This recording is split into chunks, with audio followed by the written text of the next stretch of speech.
रामकृष्ण हरी मंडळी आजच्या व्हिडिओमध्ये तुमचं खूप खूप मनापासून स्वागत करते।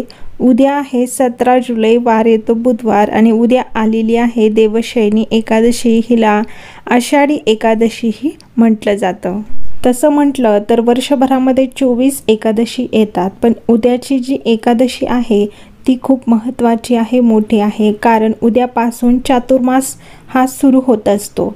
चातुर्मासापासून आपले विष्णू भगवान हे निद्रा अवस्थेत असतात, ते 4 महिने झोपलेल्या अवस्थेत असतात, तर ते उद्यापासून झोपी जातात, तर 4 महिन्यापर्यंत ते निद्रा अवस्थेमध्येच असतात।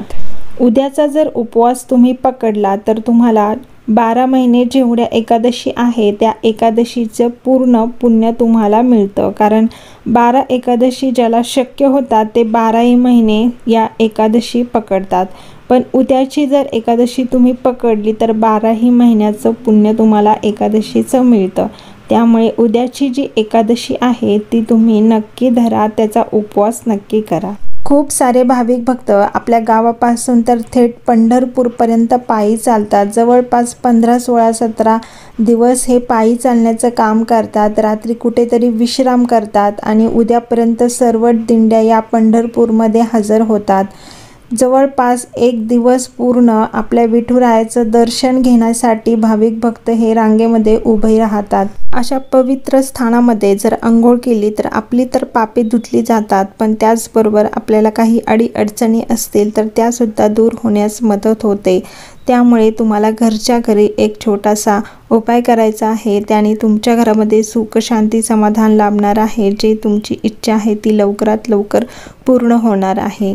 उद्या तुम्हाला लवकर उठायचं आहे। ब्रह्ममुहूर्तावर उठलं तर अतिउत्तम, नसेल जाग आली तर 6च्या अगोदर अंघोळ करण्याचा प्रयत्न करावा किंवा 8च्या अगोदर अंघोळ करा। 8 नंतरची अंघोळ ही राक्षसी अंघोळ म्हटलं जातं, त्यामुळे 8च्या अगोदरच अंघोळ करण्याचा नेहमी प्रयत्न करत चला।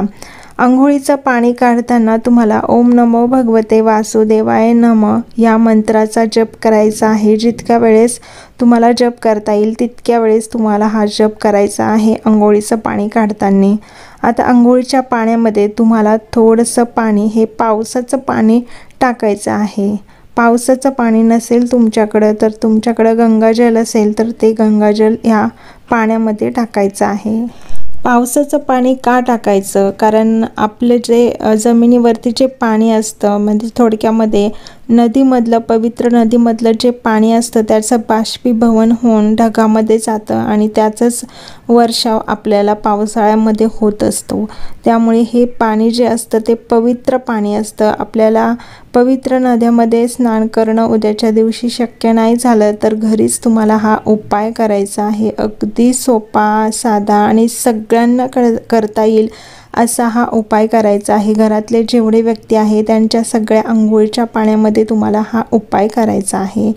आता हा उपाय केल्यानंतर तुम्हाला थोडंसं कच्चं दूधसुद्धा त्या पाण्यामध्ये टाकायचं आहे। कच्चं दूध अंघोळीच्या पाण्यामध्ये टाकल्याने आपलं जे दुःख आहे ते दूर होतं। आपल्या डोक्यावर जर कर्ज असेल तर ते सुद्धा हळूहळू दूर होण्यास मदत होते। असं नाही की दररोज तुम्ही कच्चं दूध टाका आणि आपलं कर्ज आपोआप दूर होईल, असं नाही। आपल्याला त्याचबरोबर कष्टसुद्धा करावे लागतात।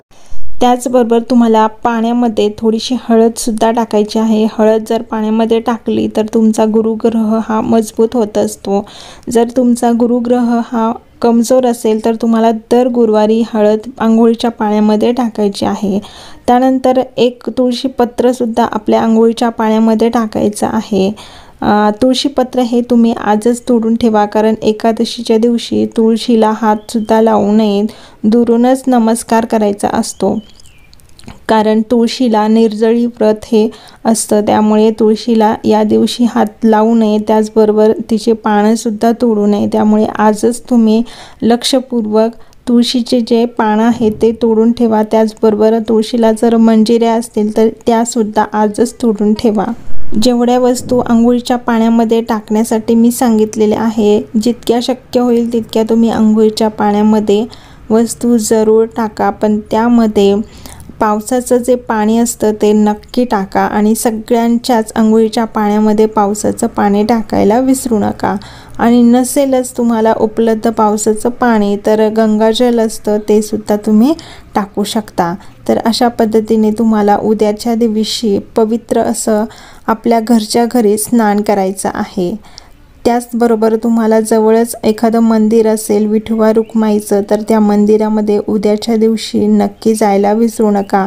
सोबतच तुम्हाला पिवळ्या रंगाची वस्तू घेऊन जायची आहे। आता वस्तू कोणत्या तर पिवळे फुलं, पिवळा प्रसाद, त्यामध्ये केळीसुद्धा येऊ शकते किंवा पिवळी जी मिठाई असते ती सुद्धा तुम्हाला घेऊन जायचं आहे आणि तुळशीपत्रसुद्धा तुम्हाला मंदिरामध्ये घेऊन जायचं आहे। कारण भगवान विष्णूला पिवळे ज्या वस्तू असतात त्या खूप प्रिय आहे आणि या वस्तू आपण जर देवांना अर्पण केल्या तर देव आपल्यावर लवकर प्रसन्न होतात। तर हा होता छोटासा व्हिडिओ पण खूप महत्त्वाचा होता। उद्या तुम्ही नक्की हा उपाय करून बघा। व्हिडिओ आवडल्यास व्हिडिओला लाईक करा, चॅनलवर नवीन असाल तर चॅनलला सबस्क्राईब करा, कारण असेच महत्त्वपूर्ण व्हिडिओ तुम्हाला माझ्या चॅनलवर बघायला मिळतील। त्याचबरोबर शॉर्ट व्हिडिओसुद्धा माझे भरपूर आहेत, ते सुद्धा बघायला विसरू नका। धन्यवाद।